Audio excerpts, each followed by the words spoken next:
사무엘하 23장 13절에서 17절 읽겠습니다. 또 삼식 두목 중 세 사람이 곡식 뺄 때에 아돌람 굴에 내려가 다윗에게 나아갔는데 때에 블레셋 사람의 한 무리가 르바임 골짜기에 쳤더라. 그때 다윗은 산성에 있고 그때 블레셋 사람의 요새는 베들레헴에 있는지라. 다윗이 소원하여 이르되 베들레헴 성문 곁 우물물을 누가 내게 마시게 할까 하며 제 용사가 블레셋 사람의 진영을 돌파하고 지나가서 베들레헴 성문 곁 우물물을 길어 가지고 다윗에게로 왔으나 다윗이 마시기를 기뻐하지 아니하고 그 물을 여호와께 부어 드리며 이르되 여호와여 내가 나를 위하여 결탄코 이런 일을 하지 아니하리이다. 이는 목숨을 걸고 갔던 사람들의 피가 아니니까 하고 마시기를 절교하지 아니하니라. 새 용사가 이런 일을 행하였더라. 아멘. 오늘은 믿음으로 돌파라는 제목으로 말씀을 증거하고자 합니다. 우리 인생을 고해라고 하죠. 인생을 살아가다 보면 항상 예상 밖의 일이 생기기 마련입니다. 그럴 때 우리는 흔들리고 또 좌절하기도 합니다. 이것을 우리는 위기라고 합니다. 그럴 때 우리는 어떻게 하면 그 위기를 잘 대처하고 돌파할 수 있을까요? 그래서 저는 그런 설교를 듣고 싶었어요. 저도 목회를 하다 보니까 내 생각대로, 계획대로 되지 않을 때 참 좌절하고 힘이 빠질 때가 종종 있었습니다. 그럴 때 이런 설교 제목 들으면 관심이 많이 갔어요. 바로 오늘 제가 여러분에게 나누어 주었던 돌파라는 단어입니다. 영어로 보니까 이 breakthrough라고 되어 있어요. 어떤 뚫고 나가는 거죠. 근데 이 묵상을 해보니까 위기의 돌파의 지혜는 다른 곳에 있다는 것을 제가 알게 되었습니다. 그래서 여러분 설교를 오늘 듣고 있을 때 끝까지 들었으면 좋겠습니다. 마지막까지 들으면 우리가 생각하는 그 위기의 돌파에 대한 그 방법이 좀 다르다는 것을 알게 될 것입니다. 오늘 본문의 배경은 이 다윗 왕이 다스리는 이스라엘과 블레셋과의 전쟁에서 일어나는 사건 기록되어 있습니다. 블레셋은 베들레헴까지 쳐들어갔어요. 원래 블레셋은 이 지중해 쪽에 해안가에 있는 그런 나라거든요. 근데 이 베들레헴 유대 땅 내륙까지 쳐들어온 거죠. 근데 다윗은 또 아돌람 굴 근처에 산성에 있었어요. 이때 다윗이 지나가는 말로 했는지 아니면 그냥 사람들 앞에 그냥 자기의 얘기를 솔직하게 얘기했는지 모르겠지만 이런 얘기를 했어요. 우리 다 같이 사무엘하 23장 15절을 읽겠습니다. 다윗이 소원하여 이르되 베들레헴 성문 곁 우물물을 누가 내게 마시게 할까 하며, 이게 다윗이 간절히 원하는 것이 뭐냐면 베들레헴에 있는 성문 곁에 있는 우물물을 먹고 싶다, 마시고 싶다라고 말한 겁니다. 베들레헴은 다윗의 고향입니다. 정말 이 전쟁에서 승리하고 싶었던 것입니다. 또 자기 고향에 가서 승리의 기념으로 자기가 먹던 그 물을 마시고 싶어 했던 것입니다. 그런데 이 얘기를 들은 세 명의 용사, 장수가 있었습니다. 사무엘하 23장 16절을 보면 세 용사가 블레셋 사람의 진영을 돌파하고 지나가서 베들레헴 성문 곁 우물물을 길어가지고 다윗에게로 왔으나, 이 세 용사가 다윗이 그 얘기를 하자 세 용사가 서로 아마 논의를 했을 겁니다. 우리 왕이 물을 먹고 싶어 하는데 우리 물을 가져오자. 사실 다윗은 그 전쟁에서 승리한 이후에 그 물을 먹고 싶었을 겁니다. 그런데 그들은 아직 전쟁이 끝나지 않은데 기습적으로 들어가서 그 우물물을 길러 옵니다. 엄청난 일인 거죠. 적진을 뚫고 들어가서 많은 블레셋 병사들과 싸워서 그 우물물을 길러 오는 것은 정말 힘든 일입니다. 힘든 일이에요. 하지만 다윗은 그 물을 마시지 않았습니다. 다윗은 사실 그들에게 그렇게까지 갔다 오라고 명령했던 왕은 아니었던 것 같아요. 근데 그 말 한 것이 참 부끄러웠고 또 그 말 한 것을 다시는 그런 말을 하지 않아야 되겠다는 생각을 했던 것 같아요. 원래 리더란 말을 조심해야 되는 겁니다. 그냥 지나가는 말로 그냥 농담으로 얘기해도 리더의 말은 뼈가 있고 많은 사람들에게 영향을 줍니다. 그래서 다윗이 다음부터는 아마 전쟁터에 가면 속에 있는 얘기를 하지 않았을 거라는 생각도 해볼 수 있을 것 같습니다. 사무엘하 23장 17절 보면 이르되 여호와여 내가 나를 위하여 결단코 이런 일을 하지 아니하리이다. 이는 목숨을 걸고 갔던 사람들의 피가 아니니까 하고 마시기를 즐겨하지 아니하니라. 새 용사가 이런 일을 행하였더라. 다윗은 다시는 이런 일을 하지 아니하리다. 그냥 툭툭 던지는 그런 빈말 또 진심이라 할지라도 쉽게 말을 내뱉지 않겠다는 것이죠. 그리고 그 용사들에 대한 어떤 고마움과 또 미안한 마음을 다 다윗은 가졌을 거라고 생각이 듭니다.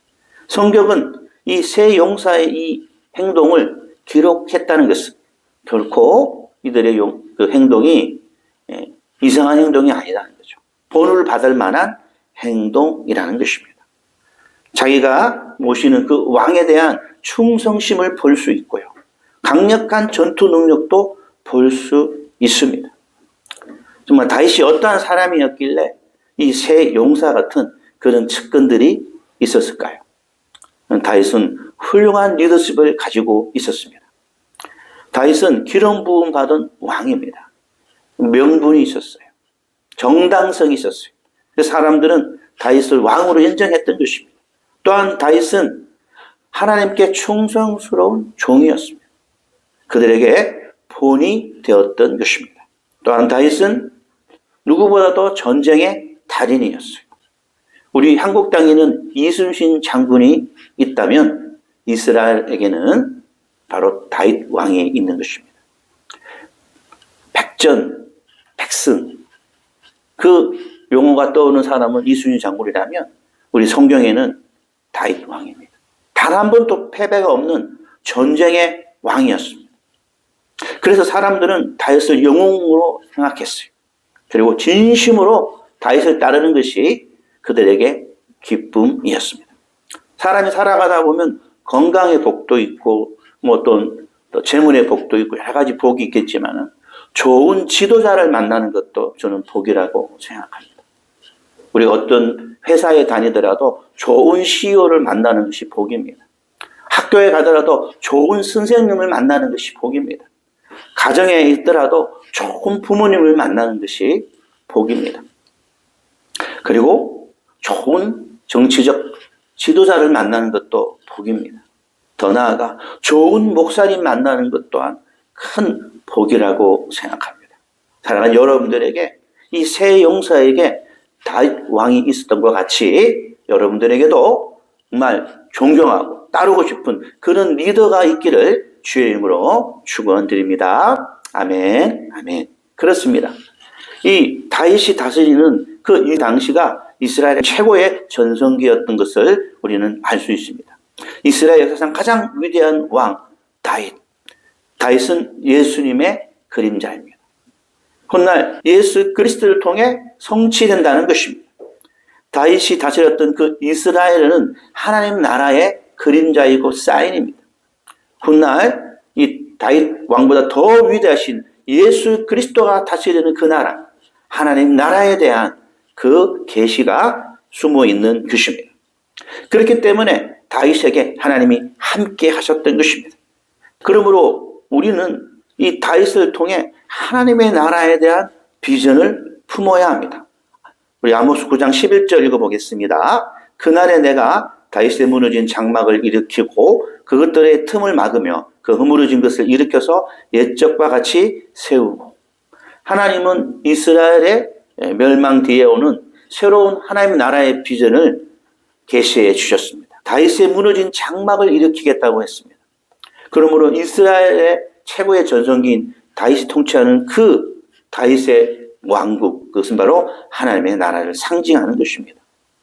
예수 그리스도가 우리의 왕이 되고 우리는 그의 군사가 되어서 하나님 나라를 위해 싸우라는 그 말씀으로 우리가 적용할 수 있습니다. 우리가 어떤 어려움, 위기가 왔을 때 그 위기를 돌파하고 싶다면, 위기를 이겨내고 정말 승리를 쟁취하고 싶다면 우리는 기도합니다. 하나님 도와주시옵소서. 돌파할 수 있도록 도와주시옵소서. 기도합니다. 그러나 오늘 이 세 용사가 돌파한 것은 전쟁의 승리도 아니고 전투의 승리도 아니었어요. 그냥 다윗 왕을 위한 그 다윗을 위해 우물에 물을 길러러 가는 그 목적으로 나아갔는데 하나님이 돌파라는 은혜를 베풀어 준 것입니다. 그래서 저는 이 세 용사의 특징을 조사하고 관찰해 보았어요.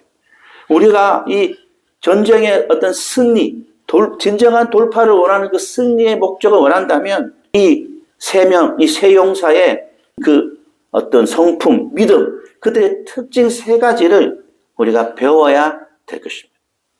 그 세 가지를 나누고 싶습니다. 믿음으로 돌파하기를 원한다면 첫 번째, 시작. 주님에 대한 충성스러운 믿음을 가져야 합니다. 이 세 용사는 다윗 왕에 대한 충성심이 엄청났어요. 엄청났어요. 다윗을 보니까 정당성 있는 리더이기도 하지만 정말 존경할 만한 리더라는 거죠. 그래서 그들은 다윗을 위해 충성스러운 마음을 가졌어요.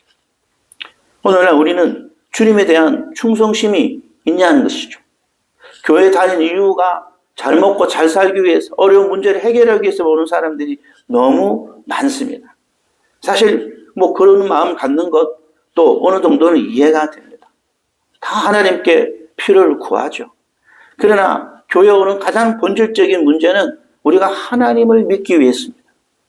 하나님을 믿고 어려움을 극복하려면, 여러분 문제가 해결되려면 주님에 대한 충성스러운 믿음이 생겨야 한다는 것입니다.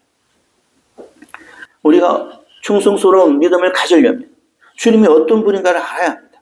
우리 다 같이 요한일서 3장 16절 읽겠습니다. 시작. 그가 우리를 위하여 목숨을 버리셨으니 우리가 이로써 사랑을 알고 우리도 형제들을 위하여 목숨을 버리는 것이 마땅하니라. 그가 먼저, 예수 그리스도가 먼저 우리를 사랑하셨습니다. 십자가에서 수치와 고통과 그리고 그의 목숨까지 우리를 위해 다 하나님께 바쳐졌습니다. 생명을 다해, 목숨을 다해 우리를 사랑했습니다. 마땅히 우리도 그에게 우리의 사랑을 드릴 수 있어야 합니다. 우리에게 정말 우리에게 너무나 큰 사랑을 보여주셨어요. 그래서 이 충성심은 그 사랑을 깨달을 때 충성심이 나오는 겁니다. 충성심은 성령의 열매입니다. 예수님을 사랑하고 예수님에 대한 믿음이 충만할 때 우리 안에 충성심이 생기는 것입니다. 어떤 어려움이 오더라도 주님에 대한 믿음을 배반하지 않아야 합니다. 때로는 손해를 볼지라도 주님에 대한 믿음이 우리 안에 떠나지 않아야 합니다. 그리고 예수 그리스도가 십자가에 지시면서 하나님께 충성하는 그 본을 보여주셨습니다. 그럼 우리 또한 주님에 대한 충성스러운 믿음을 보여드려야 합니다. 사랑하는 여러분, 여러분은 이 세상에서 살아가면서 매일매일 주님을 생각하며 살아갑니까?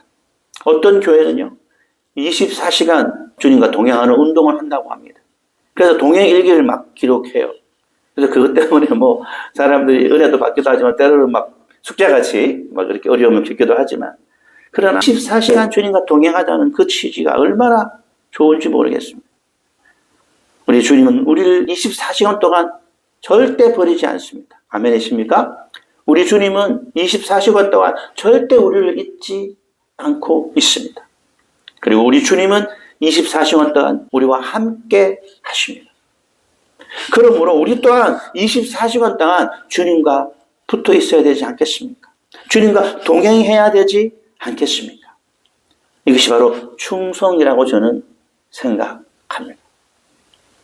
많은 사람들이 딱 집을 떠나서 출근하면서 예수님을 잊어버려요. 회사 가서 세상 사람과 똑같이 살다가 또 퇴근할 때 주님을 생각합니다. 오늘 또 내가 왜 이렇게 살았을까? 그러나 이제부터는 우리 새 용사가 다윗에게 그렇게 충성스러웠던 것 같이 우리가 주님께 충성하려면 24시간 주님과 동행하는 그 마음으로 살아가야 될 것입니다. 위기가 왔을 때, 어려움이 왔을 때만 충성하는 것이 아닙니다. 평소에 이 새 용사가 전투에서 싸우는 게 아니에요. 전투 중에 그냥 왕에 대한 그 어떤 충성심을 보여준 거예요. 평소에 24시간 평소에 주님께 충성심을 보여줄 때, 여러분 위기가 왔을 때 주님이 돌파를 주실 것을 믿습니다. 아멘. 두 번째로 우리가 믿음으로 위기를 돌파하려면 아무것도 보장되지 않아도 나아가야 합니다. 믿음으로 나아가야 합니다. 아무것도 보장되지 않아도 나아가야 돼요.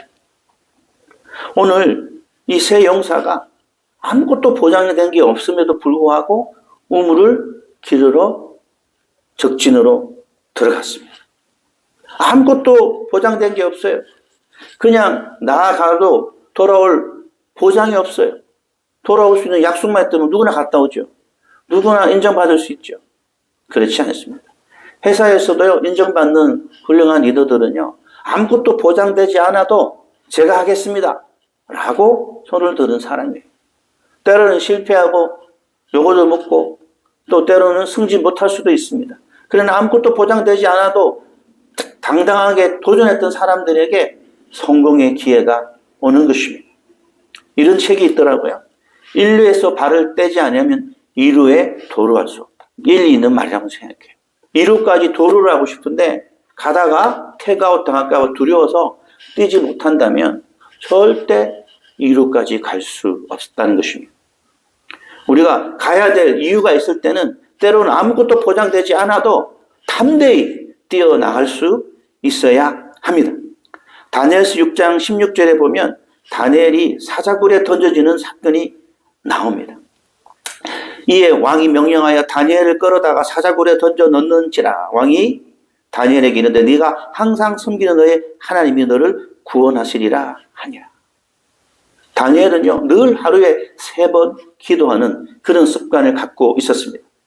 그런데 시기하는 정치인들이 왕을 꼬셔가지고 한 달 동안 왕 외에게 전하거나 기도하는 그런 사람들이 있으면 사자굴에 넣자라는 거죠. 법을 만들어서 꽝꽝꽝 찍어버렸어요. 그것을 알고도 다니엘은 죽을 줄 알고도 기도하는 걸 멈추지 않았습니다. 어떻게 됐습니까?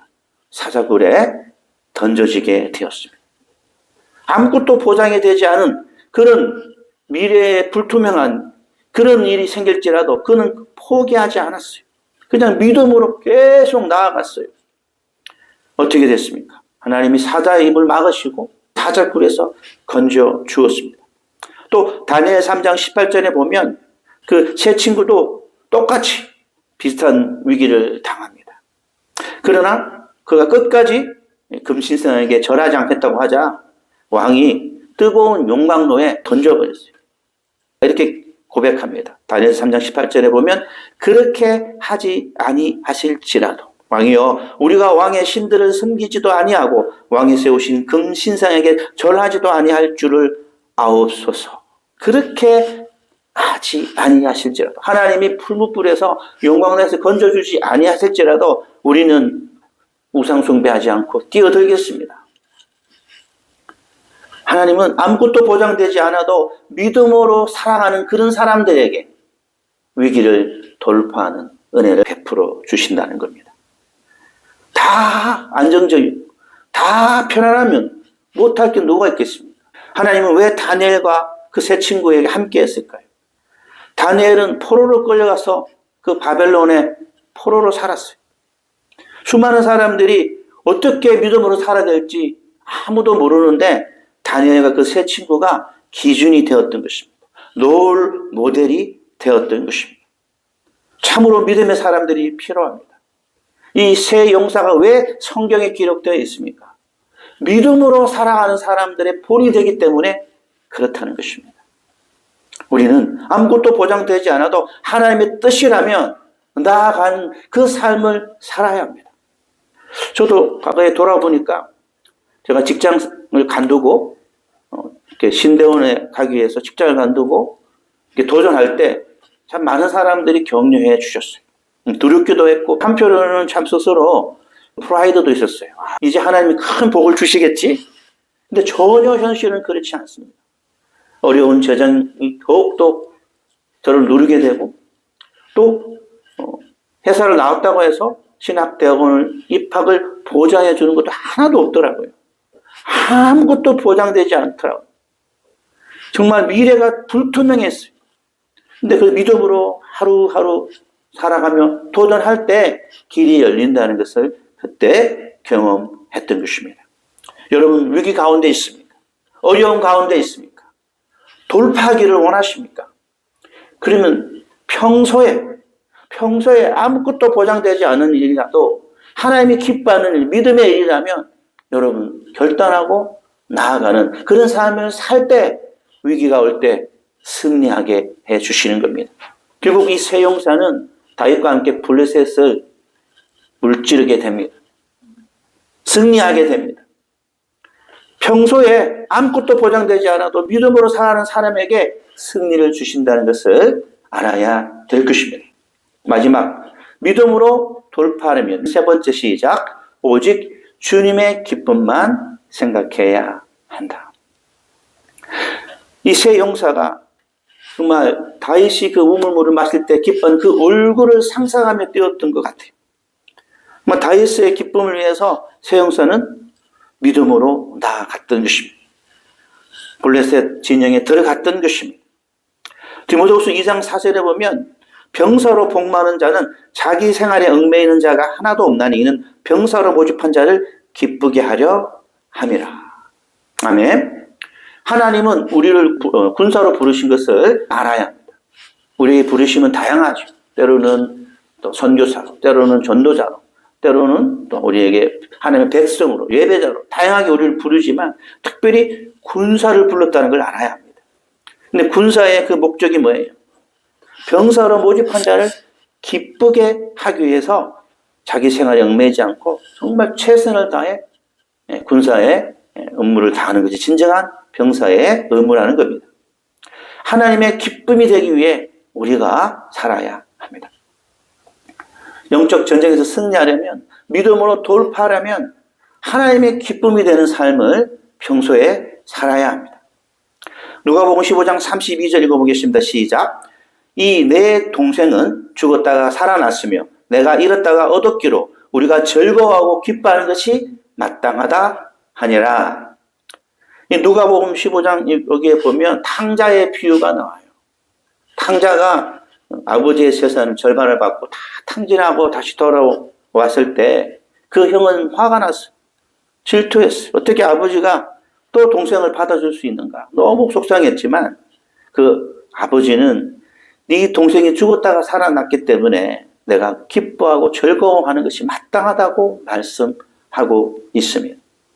우리 주님은 우리가 하나님이 기뻐하는 일을 하기를 원하십니다. 우리가 영혼 구원에 헌신하기를 원하고 하나님 나라를 위해 헌신하기를 원하십니다.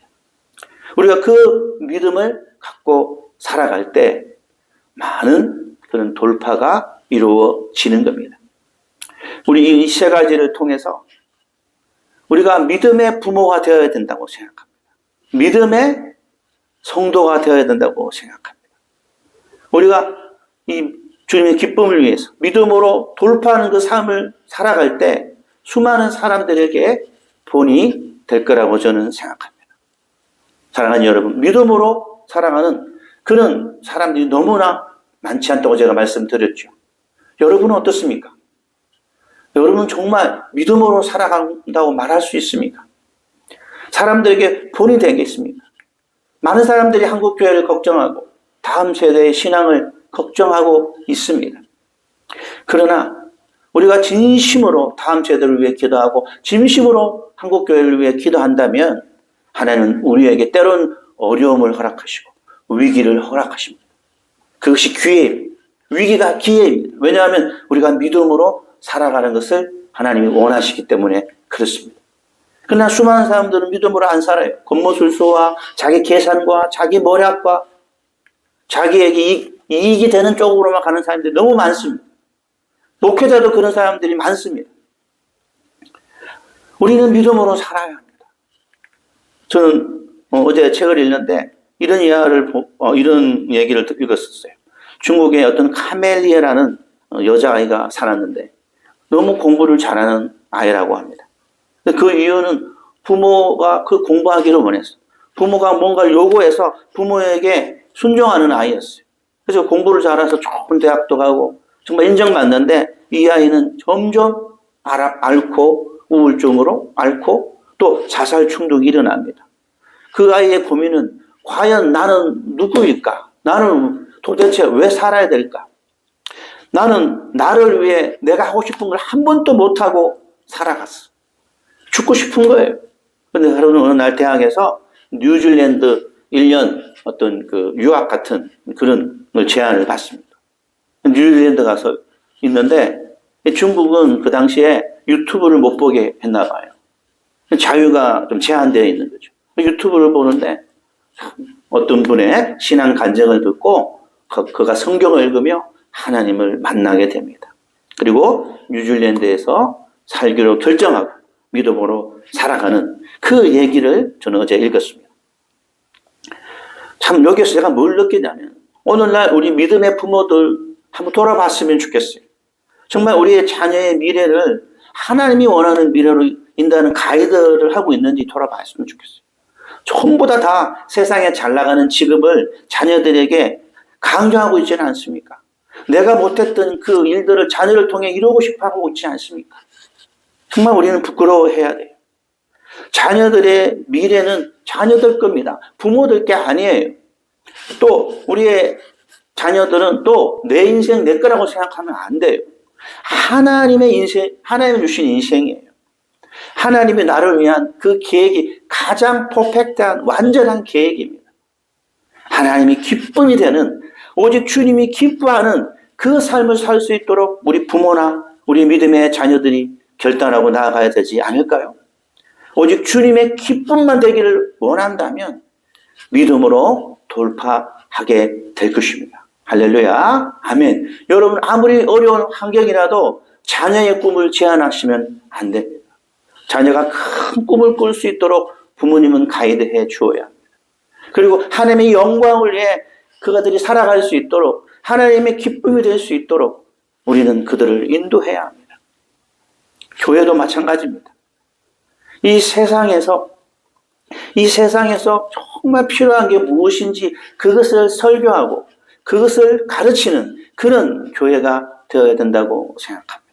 사람들이 듣기만 좋아하는 설교 저는 아니라고 생각합니다. 물론 사람들이 그 어떤 문제에 대한 인식 또 우리가 또 공감하고 또 그 이슈에 대해서 우리가 반응해 줘야 됩니다. 그러나 더 본질적인 하나님의 말씀을 전할 때는 때로는 사람들에게 위로가 되고 때로는 사람들에게 찔림이 되는 양면적인 그런 설교를 다 하는 그런 설교자가 필요한 시대입니다. 그런 교회가 되어야 합니다. 교회는 때로는 바른 소리를 할 수 있어야 되고 또 때로는 격려하고 손해볼 수도 있어야 합니다. 주님이 기쁨이 되는 진정한 교회가 되어야 될 것입니다. 오직 주님의 기쁨을 되기 위한 가정, 교회가 있다면 수많은 위기를 돌파하는 간증자들이 쏟아질 것이라 믿습니다. 할렐루야. 이제 말씀의 결론을 맺겠습니다. 인생은 고해라고 제가 좀 전에 소두에서 말씀드렸습니다. 예수 믿고 편안하게 살고 싶지 않습니까?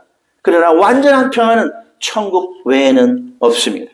하나님은 위기 가운데 우리가 믿음으로 살아가는 그런 훈련을 하기를 원하십니다.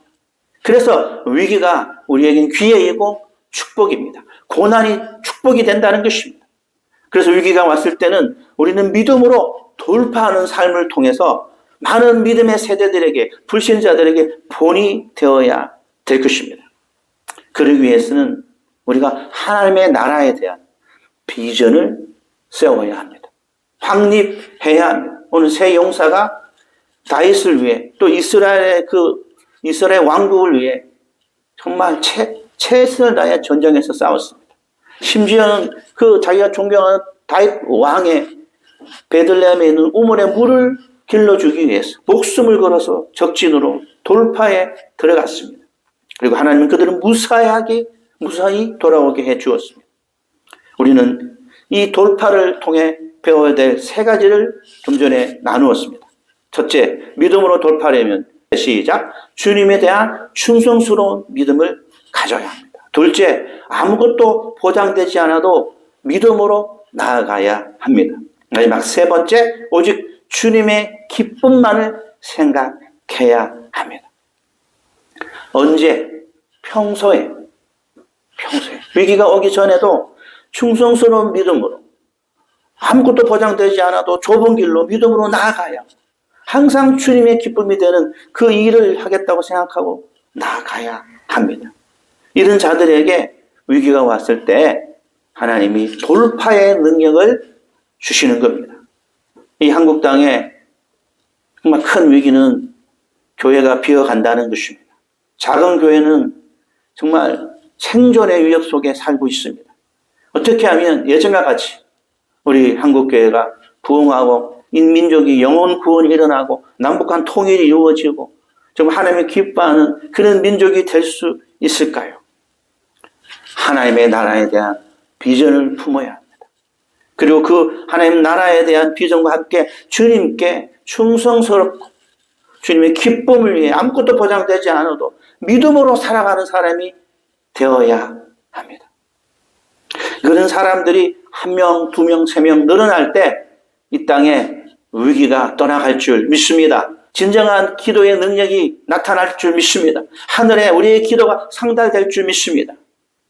평소에 충성스러운 믿음, 아무것도 보장되지 않아도 나아가는 그 결단, 그리고 주님의 기쁨만을 생각하는 사람들, 그런 사람들이 모여서 기도할 때 이 땅에 부흥이 일어날 줄 믿습니다. 여러분, 그 깊은 마음속에 질문을 던져보십시오. 정말 하나님 나라를 원하십니까? 정말 믿음의 세대가 다시 일어나기를 원하십니까? 우리가 그것을 품어야 합니다. 인생 최대의 꿈 중에 하나가 주님 사랑하고 하나님 나라가 이루어지기를 원하는 이 비전이 퍼스트가 되어야 합니다. 사랑하는 여러분, 그런 비전을 소유하여서 믿음으로 돌파하는 하나님의 사람 되기를, 또 여러분이 그런 본이 되어서 수많은 믿음으로 살아가는 사람들을 길러내는 믿음의 영웅들이 되기를 주의 이름으로 축원드립니다. 말씀을 묵상하며 기도하기를 원합니다. 하나님은 믿음의 사람을 찾고 있습니다. 하나님은 참 용기 있는 군사, 영적인 군사를 찾고 계십니다. 그런 사람은 믿음의 사람, 충성된 사람, 또 어떠한 아무것도 보장되지 않아도 도전하는 사람, 그리고 항상 주님의 기쁨이 되기를 원하는 사람들입니다. 우리가 이 평소에 이런 믿음을 지킬 때 하나님 우리를 사용하십니다. 특별히 위기 때 돌파하려는 그 믿음의 사람으로 사용하십니다. 우리가 믿음으로 돌파해야 될 때 주위에 있는 수많은 불신자들과 낙심자들이 주께 돌아옵니다. 우리가 믿음으로 살아가는 본에 대한 삶을 살아갈 때 많은 사람들이 우리와 같이 충성된 사람이 될 것입니다. 10,000명, 100,000명 그런 그냥 평범한 사람들보다 단 3명의 충성된 믿음의 사람이 전쟁을 이끌어갑니다. 사랑하는 여러분, 우리 모두가 오늘 다윗과 함께 했던 그 새 용사처럼 주님께 충성된 새 용사가 되기를 소망합시다. 다 같이 소리내어 이런 믿음을 주시옵소서. 이런 군사가 되어 주셔서 위기를 믿음으로 돌파하게 하여 하나님께 영광이 되고 수많은 사람들에게 본이 되게 하옵소서. 소리내어 기도하겠습니다. 하나님 감사합니다. 이 시간에 성령으로 기름 부어주셔서 우리의 마음에 상처가 치유되게 하시고 우리에게 믿음의 믿음을 더하여 주셔서 충성된 용사가 되기를 원합니다. 어렵고 힘들 때 위기를 돌파하는 믿음의 사람들 되기를 원합니다. 그러기 위해서는 오늘 그 새 용사가 정말 다윗을 위해 충성을 다하는 그 모습을 평소에 한 것 같이 우리의 믿음이 그렇게 되기를 원합니다. 주님께 충성하기를 원합니다. 어떤 어려움이 오더라도 항상 도전하고 더 나아가기를 원합니다. 주님과 동행하여 항상 주님의 기쁨이 되기를 원합니다. 우리 이런 사람이 되어서 정말 위기를 믿음으로 돌파하는 그런 믿음의 돈이 될 수 있도록 도와주시옵소서. 도와주시옵소서. 많은 사람들은 복권 당첨을 원하고 많은 사람들은 즉석적으로 뭔가 변하기를 원하십니다. 하나님은 평소에 우리가 믿음의 사람으로 살아갈 때 위기를 돌파하는 능력이 생긴다는 것을 오늘 우리에게 알려주셨습니다. 믿음의 사람들 되게 도와주옵소서. 믿음의 사람이 되어 자녀들에게, 주위의 불신자들에게, 낙심자들에게 믿음을 갖게 하는 그런 훌륭한 하나님의 사람들 되도록, 하나님의 믿음의 가장들이 되도록, 또 믿음의 기업이 되도록, 믿음의 청년들 되도록 복을 내려 주시옵소서. 복을 내려 주시옵소서. 다음 세대가 믿음으로 일어나는 이 나라, 이 민족 되게 도와주시옵소서. 하나님 감사합니다. 우리에게 오늘 세용사의 그 믿음으로 돌진하는, 돌파하는 그 행동을 통해 우리가 도전을 받습니다. 우리는 아무것도 하지 않고 그냥 나아갈 때가 참 많습니다. 아무것도 하나님께 헌신하지 않으면서 위기가 오면 돌파를 계속합니다. 그러나 하나님, 우리가 평소에 그 세용사처럼 주님께 충성되기를 원합니다. 주님의 기쁨이 되기를 원합니다. 손해보더라도 아무것도 보장되지 않더라도 믿음으로 우리가 도전하고 나아가기를 원합니다. 하나님, 이런 믿음의 사람들을 때가 되면 사용하실 줄 믿습니다. 하나님 나라를 위해 쓰임받게 할 줄 믿습니다. 위기가 오면 큰 돌파를 주실 줄 믿습니다. 하나님, 이걸 깨닫는 우리 모두가 되어서 정말 믿음으로 돌파하는 그런 롤모델이 될 수 있도록 은총을 베풀어 주옵소서. 예수님의 이름으로 기도하옵나이다. 아멘.